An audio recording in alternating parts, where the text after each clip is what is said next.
영국에선 노인들이 전화 한 통에 평생을 잃었다. 그런데 어떤 나라에선 같은 전화 한 통에 경찰이 달려온다. 보이스피싱. 누구나 알고 있지만 누구도 당할 줄은 몰랐던 범죄. 영국 런던에선 지금 이 순간에도 노인들이 울고 정부는 뒤늦은 수사만 반복하고 있다. 하지만 한 나라만은 전혀 다른 방식으로 이 전쟁을 끝냈다. 범인을 쫓기보다 피해자를 먼저 지키는 시스템.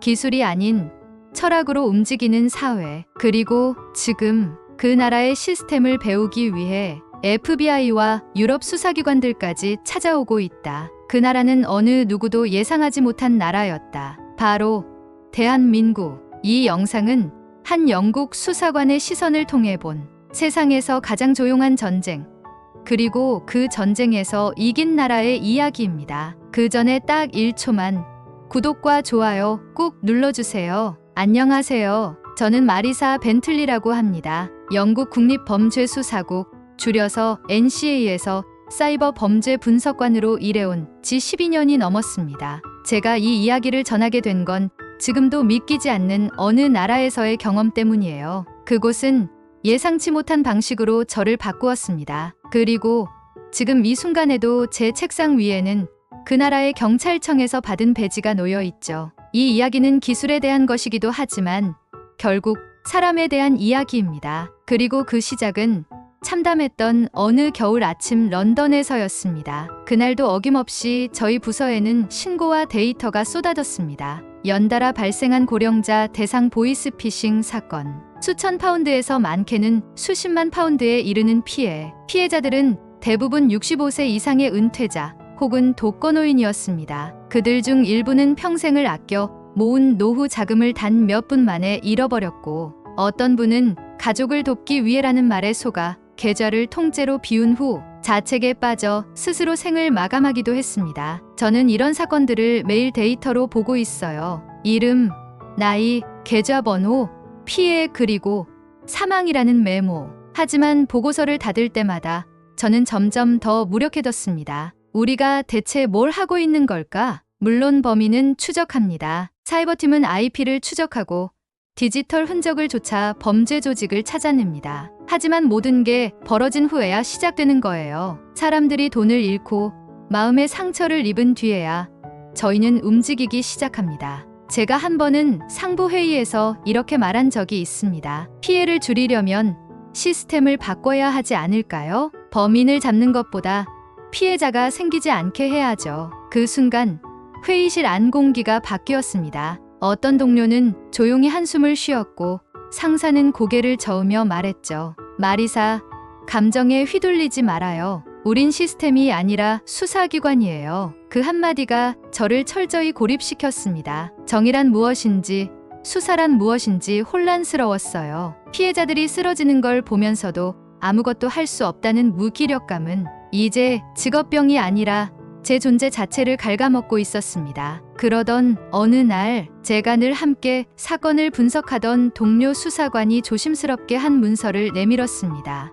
표지에는 이렇게 쓰여 있었어요. 한국의 보이스피싱 대응 시스템 피해율 30% 이상 감소 사례 분석. 저는 처음엔 웃었습니다. 한국이요? 그 조용한 작은 나라에서 우리가 배울 게 있다고요? 동료는 말없이 웃기만 했습니다. 그리고 한마디를 덧붙였죠. 그렇게 조용한 나라가 피해자를 먼저 지키는 데는 세계에서 제일 조용히 성공했대. 그날 밤 저는 침대에 누워서도 생각이 많았습니다. 언젠가 아시아 경찰학 포럼에서 한국 경찰관들의 발표를 들은 적이 있었죠. 당시엔 언어 장벽과 문화 차이 때문에 그냥 무난한 발표라고만 느꼈어요. 하지만 그들이 범죄를 예방의 관점에서 접근한다는 철학은 지금 생각해보면 분명 저에게 처음부터 깊은 인상을 남겼던 것 같습니다. 며칠 후 상부로부터 공식 지시가 내려왔습니다. 한국경찰청과의 협력 연수 프로그램에 참가하라. 저는 잠시 망설였습니다. 내키지 않는 출장, 생소한 언어와 문화, 그리고 영국 수사기관에서의 제 위치. 솔직히 말해 저는 배우러 간다는 표현에 자존심이 상했던 것 같아요. 하지만 그때 제 머릿속에 떠오른 건 며칠 전 노인 상담센터 앞에서 보았던 한 여성의 모습이었습니다. 도움을 청하러 왔다가 그건 경찰 일이 아니다는 답변을 듣고 돌아서는 작고 굽은 뒷모습, 그리고 마치 자기 탓인 양 고개를 숙이고 가던 그 발걸음. 정말 이래도 되는 걸까? 우리 시스템은 어디까지가 한계일까? 그렇게 저는 한국행 비행기 티켓을 예매했습니다. 2023년 5월 12일 인천국제공항에 도착한 첫날, 낯선 간판들과 너무 조용한 공항의 공기에 잠시 멈춰 섰습니다. 그리고 제 가방 안에 들어있는 한국 보이스피싱 예방 시스템 실습 연수 일정표를 꺼내보며 저는 스스로에게 조용히 다짐했습니다. 이건 수사가 아니라 인간을 위한 탐험일지도 몰라요. 서울이라는 도시는 제가 생각했던 것보다 훨씬 조용하고 정돈된 곳이었습니다. 처음에는 그 조용함이 다소 무표정하게 느껴졌어요. 공항에서 시내로 향하는 리무진 버스 안, 창밖의 풍경은 흐트러짐 하나 없이 정돈되어 있었고, 사람들은 마치 약속이라도 한 듯 말없이 스마트폰 화면을 바라보고 있었습니다. 하지만 이상하게도 그 조용함 속엔 묘한 긴장감과 의도된 질서 같은 게 느껴졌습니다. 마치 모두가 무언가를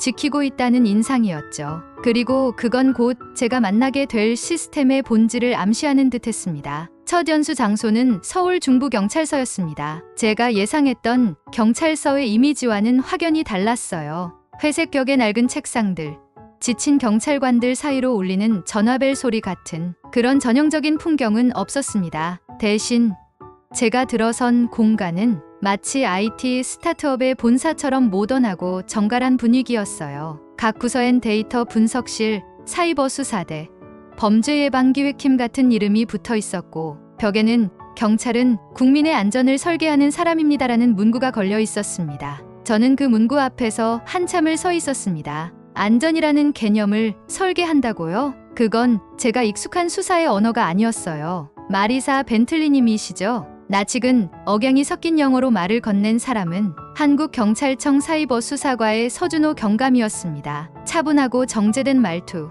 그리고 선한 인상을 가진 그 사람은 이후 며칠간 제게 한국의 시스템을 보여주게 될 안내자였습니다. 오늘은 시내은행 몇 곳과 예방 캠페인 현장을 함께 보실 겁니다. 실제 어떻게 예방 시스템이 작동하는지 보시면 아마 조금 놀라실 수도 있어요. 그 말을 듣고 저는 속으로 생각했습니다. 놀랄 건 없을 거예요. 예방이란 건 늘 이상적이지만 현실은 시끄럽고 복잡하니까요. 하지만 제가 본 것은 그 모든 선입견을 뒤흔드는 현실이었습니다. 서울 시내의 한 은행 지점, 고객이 창구에서 1,000만 원 이상 이체를 요청하자 직원이 조용히 모니터를 터치했습니다. 그 즉시 시스템에 등록된 이상 패턴 경고가 작동했고 거래가 일시 정지되었으며 단 3분 만에 인근 파출소의 보안 경찰이 출동했습니다. 그 모든 과정은 아무런 소란도 없이 단순한 금융 행위처럼 자연스럽게 흘러갔습니다. 이건 예방이 아니라 하나의 문화처럼 보이는데요. 제가 입을 다문 채 멍하니 바라보자 서 경감은 조용히 웃으며 말했습니다. 맞습니다. 이건 단순히 기술이 아니에요. 이 시스템은 사람을 믿는 것에서 출발했습니다. 누군가 실수할 수 있다는 전제, 그 실수가 망가지기 전에 막아주는 구조. 우린 그걸 사람 중심 보안이라고 부릅니다. 그 순간 제 속에서 무언가가 울렸습니다. 영국에선 누구나 책임을 물었지만 이곳은 실수를 대비하는 문화가 자리 잡고 있었어요. 그리고 저는 그제야 처음으로 이 여정이 단지 보고서나 수치를 위한 출장이 아니라 다른 방식의 정예를 만나는 길이라는 걸 느꼈습니다. 연수 둘째 날, 저는 서울 시내에 위치한 스마트 치안 통합 관제센터를 방문하게 되었습니다. 이곳은 단순히 CCTV를 모니터링하는 곳이 아니었습니다. 그보다 훨씬 더 정밀하고 정교한 시스템이 움직이고 있었어요. 데이터 분석가, 경찰, 금융 전문가들이 하나의 공간에서 실시간 데이터를 공유하고 거래 패턴, 위치 정보, 의심 음성 기록 등을 실시간으로 분석해 피해자 발생 가능성을 예측하고 있었습니다. 이건 거의 정보기관 수준이네요. 제가 감탄하자 서준호 경감은 조용히 고개를 끄덕였습니다. 하지만 저희가 추구하는 건 첩보가 아니라 예방입니다. 수사보다 먼저 움직여야 피해자가 생기지 않으니까요. 이 시스템은 은행, 이동통신사, 심지어 택시 기사까지 연결되어 있었습니다. 예를 들어 고령자가 휴대폰을 바꾼 후 갑자기 고액 이체를 요청하거나 불분명한 번호로부터 통화가 길어질 경우 즉시 위험 알림이 발동되고 1차적으로 은행 직원이 개입하며 필요시 경찰이 현장 대응을 진행하는 구조였습니다. 심지어 이들은 2심 고객 대응 매뉴얼이라는 문서까지 가지고 있었습니다. 그 문서엔 절대 창피하지 않게 응대할 것, 피해자 스스로 사기를 인식하도록 유도할 것, 설명할 때는 반드시 공감의 언어를 사용할 것 같은 지침들이 빼곡히 적혀 있었습니다. 이쯤 되니 저는 솔직히 조금 혼란스러웠습니다. 이 정도까지 하면서도 실효성이 있나요? 라고 묻자 서 경감은 대답했습니다. 3년 전보다 피해율 34% 줄었습니다. 그리고 무엇보다 자존심을 지킨 노인들이 많아졌습니다. 그게 더 중요하다고 생각합니다. 그 말을 듣는 순간 제 안에 어떤 선이 스르르 끊어지는 듯한 느낌이 들었습니다. 영국에선 피해자는 늘 주의하지 못한 사람 혹은 사기를 당한 책임이 있는 사람으로 인식되었습니다. 경찰 시스템도 그 인식에 기반해 작동했고요. 하지만 여기에선 피해자가 보호받아야 할 대상이었습니다. 그리고 그 보호는 시스템 전체가 작동해야만 가능한 일이었죠. 그날 오후 저는 서울의 한 작은 파출소에서 경찰관들이 고령자에게 스마트폰 사용법을 가르쳐주는 현장을 직접 보게 되었습니다. 혹시 이런 전화 오면 꼭 끊고 바로 112 누르세요. 그거 누르면 경찰이 바로 도와드려요. 할머니, 앱 설치는 제가 해드릴게요. 이게 자동 차단 기능이 있어요. 경찰관의 말에 할머니는 머쓱하게 웃으며 말했습니다. 나도 이제 스마트해져야겠네. 그리고 그 말에 파출소 안은 웃음으로 가득 찼습니다. 그 장면을 보며 저는 차마 카메라를 들 수 없었습니다. 그건 단순한 예방 교육이 아니었어요. 사람이 사람을 믿고 지켜주는 현장이었습니다. 이 시스템이 정말 효과적일까요? 라는 질문은 이제 제 머릿속에서 완전히 사라졌습니다. 이건 효과의 문제가 아니라 방향의 문제였습니다. 그날 밤 숙소로 돌아온 저는 하루 동안 본 모든 것들을 정리하기 위해 노트를 펼쳤습니다. 페이지 상단에는 이렇게 적었습니다. 이곳은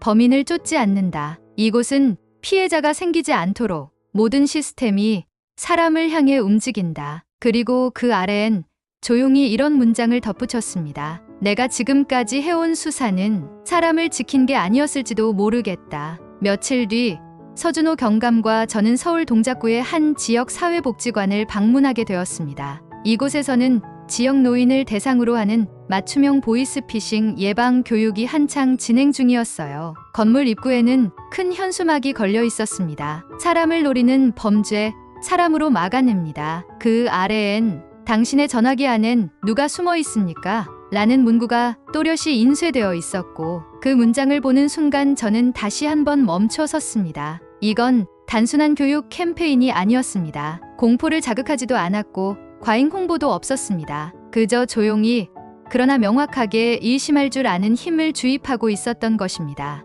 교육장 안에서는 경찰관, 심리상담사, 금융기관 직원, IT 보안 전문가까지 하나의 팀처럼 움직이고 있었습니다. 특히 기억에 남는 장면이 있었어요. 한 할아버지가 손을 들고 조심스럽게 물었습니다. 그럼 이거 내가 바보처럼 당한 건 아니고 그냥 너무 믿어서 그런 거지요? 그 말에 담당 경찰은 잠시도 머뭇거리지 않고 대답했어요. 맞습니다. 할아버지는 잘못한 게 아니에요. 오히려 너무 믿음이 있으셨던 거죠. 그러니까 저희가 그 사이를 지켜드리는 겁니다. 그 순간 그분의 표정이 바뀌었습니다. 처음에는 작아 보이던 어깨가 조금 펴지는 듯 했어요. 자존감이라는 것이 얼마나 쉽게 무너지고 또 얼마나 작은 공감 한마디에 회복될 수 있는지 저는 그날 처음으로 실감했습니다. 교육이 끝난 뒤 저는 서경감에게 이렇게 물었습니다. 대체 왜 이 나라에선 이렇게까지 사람을 중심에 두는 겁니까? 그는 잠시 침묵하더니 이렇게 말했습니다. 우린 IMF도 겪었고 메르스, 코로나, 세월호, 수많은 집단적 고통을 겪으면서 뭘 지켜야 하는지를 배운 것 같아요. 사람이란 단어는 저희에겐 그냥 수사가 아니라 경찰의 존재 이유 그 자체입니다. 그 말은 제 안에 뭔가를 깊이 흔들었습니다. 수많은 사건 속에서 저는 언제나 정보와 수치를 다뤄왔습니다. 하지만 이곳에선 숫자보다 먼저 감정과 인간이 중심이었어요. 그날 밤 숙소로 돌아오는 길에 저는 조용히 창밖을 바라보며 생각했습니다. 이 나라는 이상하게 조용하지만 그 조용함 속에는 수천 명의 노력을 품은 거대한 움직임이 숨 쉬고 있었습니다. 그리고 그 조용한 움직임이 정말 많은 사람을 지키고 있다는 사실에 저는 처음으로 수사관이 아닌 한 사람으로서 울컥하는 감정을 느꼈습니다. 이제 제 머릿속에 단 하나의 문장이 남아 있었어요. 이건 기술이 아니에요. 이건 철학이에요. 연수 마지막 주.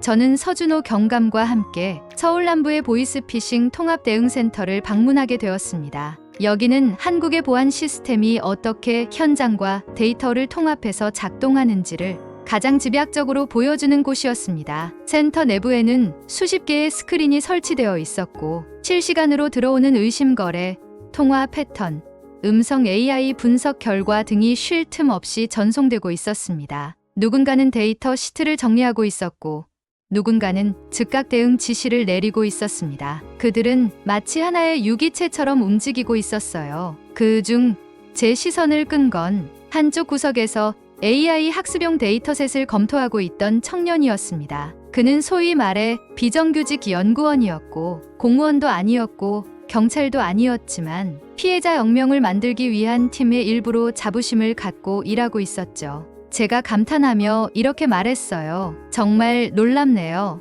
모두가 이렇게까지 헌신적으로 움직이다니요. 그런데 바로 그날 저녁 제가 한 가지 낯선 상황에 부딪히게 되었습니다. 연수를 마치고 숙소 근처 카페에서 휴식을 취하던 중 제가 잠시 자리를 비운 사이 제 노트북이 열려 있었던 것을 한 한국인 남성이 보고 직원에게 신고한 사건이 발생했습니다. 그는 외국인이 보안 관련 문서를 열람한 것을 수상히 여겼고 카페 직원은 정중하게 저를 제지하며 설명을 요청했습니다. 처음에는 굉장히 당황했습니다. 내가 지금 뭘 잘못한 거지? 심지어 몇몇 사람들은 수근거리기까지 했어요. 그날 하루 동안 저는 마치 감시받는 외국인처럼 느껴졌고 조용한 나라라는 인상이 완전히 바뀌어버릴 것 같은 위기감을 느꼈습니다. 그러나 사건은 빠르게 해결되었습니다. 서준호 경감이 현장에 도착해 상황을 정확히 설명해줬고 그 남성은 깊이 사과하며 이렇게 말했습니다. 죄송합니다. 그냥 한국의 시스템이 외부로 새는 게 너무 두려워서요. 우린 이걸 너무 오래 지켜왔거든요. 제 가족도 이 시스템 덕분에 사기 안 당했어요. 그 말에 저는 다시 숨이 멎는 듯한 감정을 느꼈습니다. 그가 저를 의심한 게 아니라 자신이 지켜온 시스템을 그만큼 절박하게 아끼고 있었다는 사실을 깨달은 거예요. 그날 밤 서경감은 조용히 제게 물었습니다. 혹시 마음 상하셨다면 죄송합니다. 저는 고개를 저으며 말했습니다. 아니요. 오히려 정말 중요한 걸 배웠어요. 한국은 단지 기술을 가진 나라가 아니라 기술을 믿는 사람들과 그 기술을 지키려는 마음이 있는 나라라는 걸요. 다음 날 저는 연수 마지막 일정으로 국립경찰청 기술전략센터를 방문하게 되었고 그곳에서 저를 맞이한 한 중년의 경찰 간부가 이런 말을 했습니다. 대한민국은 범죄와 싸우는 나라가 아닙니다. 우리는 범죄가 발붙이지 못하게 만드는 나라를 만들고 싶었습니다. 그 문장은 저에게 너무도 깊게 박혔습니다. 제가 지금껏 몸담아온 영국의 시스템, 즉 발생한 범죄를 분석하고 수사하는 일이 아닌 발생하지 않도록 설계하는 철학이 존재하는 시스템. 그건 단순한 행정 능력이나 기술력이 아니라 사람에 대한 신뢰와 보호를 국가적 책임으로 여기는 사회적 합의였습니다. 제가 영국으로 돌아가기 전날 서준호 경감과 마지막으로 차를 마시며 이런 이야기를 나눴습니다. 서 경감님, 이 시스템이야말로 진짜 선진국의 모습인 것 같아요. 그는 고개를 숙이며 겸손하게 웃기만 했습니다. 하지만 저는 느꼈습니다. 그 침묵 속엔 수많은 노력과 실패, 그리고 끈질긴 철학이 담겨 있다는 걸요. 그리고 그날 밤 숙소에서 비행기 티켓을 다시 확인하면서 저는 가만히 메모장을 열고 이렇게 적었습니다. 이건 기술이 아니다. 이건 철학이다. 그리고 그 철학은 이 조용한 나라가 가장 잘 보여주고 있었다. 연수 마지막 날 밤 저는 경찰청에서 받은 간단한 기념패와 함께 작은 흰 봉투 하나를 받았습니다. 그 안에는 한국 경찰의 표어가 새겨진 배지와 손글씨로 적힌 짧은 문장이 담겨 있었어요. 당신이 지키고 싶은 사람이 있나요? 저희는 매일 그 사람을 먼저 생각합니다. 저는 한동안 그 문장을 들여다보며 아무 말도 하지 못했습니다. 지켜야 할 사람. 그건 수치로도 보고서로도 표현되지 않는 대상이죠. 그리고 그 대상이 가장 먼저라는 말은 결국 수사 이전에 시스템을 설계한다는 이야기였습니다. 그때 문득 런던에서 만났던 한 피해자의 말이 떠올랐습니다. 난 잘못한 게 없었어. 그냥 조심하지 못했던 거지. 근데 왜 내가 이렇게 창피해야 하지? 그분은 평생 국가에 세금을 내고 자녀를 키우고 건강하게 은퇴까지 한 성실한 시민이었습니다. 하지만 단 한 번의 실수로 그는 가해자의 대상이 아닌 사회의 조롱거리가 되어야 했습니다. 그때 저는 아무 대답도 해주지 못했어요. 제겐 그분을 위로할 언어도 시스템도 없었으니까요. 하지만 지금 저는 다르게 말할 수 있을 것 같았습니다. 그건 당신의 잘못이 아니었고 국가가 설계하지 못한 책임이었습니다. 한국의 시스템은 정확히 그 지점에서 시작하고 있었어요. 사람은 실수할 수 있다는 전제에, 그리고 그 실수를 사회가 어떻게 감싸느냐는 철학. 그 철학은 AI 기술보다 수천 개의 CCTV보다 훨씬 강력했습니다. 대한민국은 범죄와 싸우는 나라가 아닙니다. 그들은 애초에 범죄가 발붙이지 못하도록 만든 나라입니다. 그 말을 들었을 땐 제 머릿속엔 단지 이상적인 구호처럼 들렸습니다. 하지만 이젠 알겠어요. 그건 단순한 말이 아니라 수많은 정책과 시스템, 그리고 매일 현장에서 뛰는 사람들의 철학적 신념이었죠. 제가 떠나기 전 서준호 경감은 저에게 말했습니다. 이 시스템이 완벽하진 않습니다. 하지만 우린 매일 조금씩 더 나아지려고 합니다. 사람이 먼저니까요. 그 말에 저는 조용히 고개를 끄덕였습니다. 저 역시 이제 이 철학을 전달하는 사람이 되고 싶었습니다. 비행기 안 창밖으로 서울의 야경이 점점 작아질 때 저는 다시 메모장을 펼쳐 이렇게 적었습니다. 기술이 아니라 철학이었다. 조용한 나라가 보여준 가장 큰 힘은 사람을 잊지 않는 시스템이었다. 그리고 그 순간 저는 처음으로 제 일을 범죄를 추적하는 일이 아니라 사람을 지키는 일로 다시 정의할 수 있게 되었어요. 영국으로 돌아온 첫날, 공항에 내리자마자 저는 뭔가 달라진 공기를 느꼈습니다. 똑같은 회색 하늘, 익숙한 거리, 똑같은 수사국 건물. 하지만 이제 이 공간이 제게 전혀 다른 의미로 다가오기 시작했어요. NCA 사무실에 복귀하자 동료들은 "한국은 어땠어?" 라며 가볍게 웃으며 물었습니다. 누군가는 여전히 반신반의하는 눈빛으로, 누군가는 현장 나가서 바로 써먹을 기술 있냐고 묻기도 했죠. 저는 조용히 웃으며 이렇게 대답했습니다. 기술은 많지 않았어요. 하지만 철학은 너무 많아서 다 못 담아왔어요. 그날 오후 저는 상부의 보이스피싱 피해 사전 예방 시스템 도입 보고서를 제출했습니다. 제목은 아주 단순하게 적었어요. 사람을 먼저 생각하는 수사.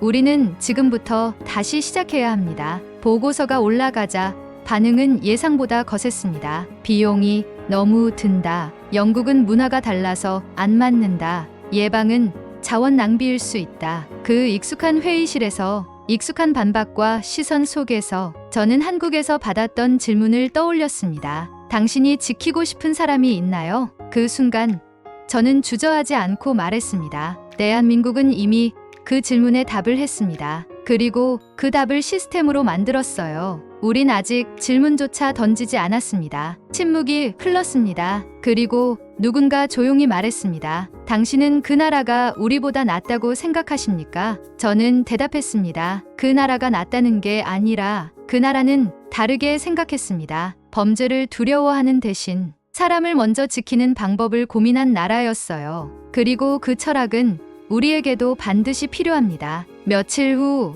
예상치 못하게 내각산하 디지털안전자문위원회로부터 연락이 왔습니다. 제가 제출한 보고서를 본 의원 중 한 명이 정식으로 국회 청문회 자리에서 이 안을 소개해달라고 요청한 것이었습니다. 2024년 3월 12일 영국 국회 정보보안 청문회. 단상에 선 저는 손에 아무 장비도 들고 있지 않았습니다. 대신 작은 종이 한 장, 거기엔 제가 한국 경찰청에서 받은 메시지가 적혀 있었습니다. 기술은 도구일 뿐입니다. 중심엔 사람이어야 합니다. 저는 마이크를 잡고 조용히 말했습니다. 저는 대한민국이라는 나라에서 범죄를 쫓는 시스템이 아닌 범죄가 발붙이지 못하게 설계된 사회를 보았습니다. 그 나라는 조용했습니다. 선전도 없었고 외침도 없었습니다. 하지만 그 조용한 움직임 속에서 수많은 사람이 지켜지고 있었어요. 우리는 지금까지 기술을 무기로 삼았지만 그들은 기술을 방패로 썼습니다. 그리고 그 방패는 단지 데이터를 막는 것이 아니라 사람의 자존심을 지켜주는 힘이었습니다. 그날 청문회가 끝나고 제게 다가온 한 의원이 이런 말을 했습니다. 마리사,